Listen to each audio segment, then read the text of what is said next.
Welcome back to day 22 of the Drive-In Exploitation Challenge.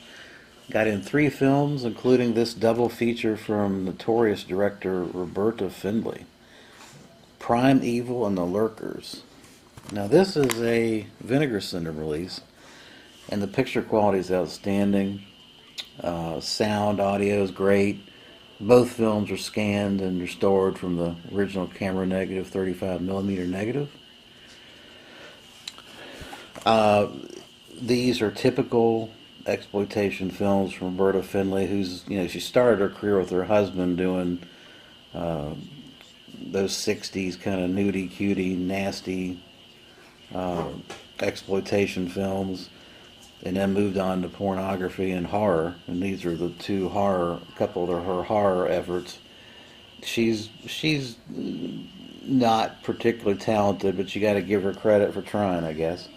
Prime Evil actually starts fairly interestingly. It's essentially a poor man's Devil's Reign. If you saw that film, essentially you got a coven of devil worshipping monks living in New York City who are snatching up women for their sacrificial ceremonies. It stars a bunch of people you never heard of. And you get the kind of acting from people you never heard of, which is very wooden, very monotone. But it's actually a fairly engaging story. It kind of loses you towards the last 30 minutes. There's not a particularly good payoff, and the Satan is basically a puppet. Looked like just a red puppet. It's very cheesy, cheap effects. But I think it's fun. It's a pretty decent one-time watch. I give it a 5 out of 10. Next up is The Lurkers, which is yet again another Roberta Findlay effort where she is telling the story of a woman that is haunted by flashbacks of dead bodies, particularly her dead mother and dead people floating around. And it turns out there's a satanic coven that's behind this as well, with a little bit of a surprise ending, I would say. But again, to get the lead up to the ending is just so painful to sit through that it does everything it can to disengage the audience. Unfortunately, it doesn't hold your attention, and so when you get to the payoff, it's just not much of a payoff at all. This was a Crown, and both I think these films were released by Crown International, and of course, if anybody knows Crown International, those are usually the low-budget B-grade, Z-grade films with no-name actors and actresses, and there's a reason why they're no-name actors and actresses. So I would say that The Lurkers is a fairly difficult sitting, at least it was for me. I give it a 5 out of 10 as well. Although I am interested in, even though these movies are bad, I'm still interested in the story behind the story of these films. So I will definitely check out the commentary track and try to find out what went into the making of these films.